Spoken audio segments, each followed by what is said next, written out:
മുരളീധരൻ ശബരിമല ജാഥയുടെ സമാപനത്തിൽ പങ്കെടുക്കില്ല. KPCC പുനഃസംഘടനയുമായി ബന്ധപ്പെട്ട് കോൺഗ്രസിലെ മുതിർന്ന നേതാക്കളുടെ അതൃപ്തി മറനീക്കി പുറത്തുവരുന്നു. പുനഃസംഘടനയിൽ പ്രതിഷേധമുള്ള സാഹചര്യത്തിൽ KPCC നടത്തുന്ന ശബരിമല വിശ്വാസ സംരക്ഷണ ജാഥയുടെ സമാപന പരിപാടിയിൽ ക്യാപ്റ്റന്മാരിൽ ഒരാളായ K മുരളീധരൻ പങ്കെടുക്കില്ലെന്ന് നിലപാടെടുത്തു. കാസർഗോഡ് നിന്ന് ആരംഭിച്ച 4 ജാഥകളിൽ ഒന്നിന്റെ ക്യാപ്റ്റനായിരുന്ന K മുരളീധരൻ ഇന്നലെ ജാഥ ചെങ്ങന്നൂരിൽ എത്തിയതിന് പിന്നാലെ ഗുരുവായൂരിലേക്ക് മടങ്ങി. തുടർന്ന് അദ്ദേഹം തിരുവനന്തപുരത്തേക്ക് മടങ്ങാനാണ് തീരുമാനിച്ചിരിക്കുന്നത്.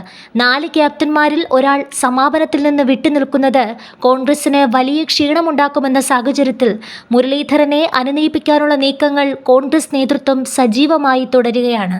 അതേസമയം KPCC പുനഃസംഘടനയെ പരിഹസിച്ചുകൊണ്ട് K സുധാകരൻ രംഗത്തെത്തി. പുനഃസംഘടനയിൽ താൻ തൃപ്തനാണ്, ഇത്രയും തൃപ്തി മുമ്പുണ്ടായിട്ടില്ല. ഇങ്ങനെയായിരുന്നു സുധാകരന്റെ പരിഹാസ രൂപേണയുള്ള പ്രതികരണം. അതേസമയം പുനഃസംഘടനയുമായി ബന്ധപ്പെട്ട ചോദ്യങ്ങളിൽ മാധ്യമങ്ങളോട് ക്ഷോഭിച്ച് പ്രതിപക്ഷ നേതാവ് VD സതീശൻ പുനഃസംഘടന സംബന്ധിച്ച ചോദ്യങ്ങൾക്ക് മറുപടി പറയില്ലെന്ന് അദ്ദേഹം പറഞ്ഞു. എന്നോട് ഇത്തരം ചോദ്യങ്ങൾ ചോദിക്കേണ്ട, ഇത്തരം ചോദ്യങ്ങൾക്ക് മറുപടിയില്ല. ഇല്ലാത്ത വിഷയം ഊതിപ്പെരുപ്പിച്ച് കോൺഗ്രസിൽ പ്രശ്നമുണ്ടെന്ന് വരുത്തി തീർക്കാൻ ശ്രമിക്കുന്നതിൻ്റെ ഭാഗമാണ്. അത് എൻ്റെ അടുത്ത് വേണ്ട. അത്തരം ചോദ്യങ്ങൾക്ക് മറുപടി പറയില്ല. വേറെ വല്ലതുമുണ്ടെങ്കിൽ ചോദിക്കൂ എന്നാണ് അദ്ദേഹം പറഞ്ഞത്.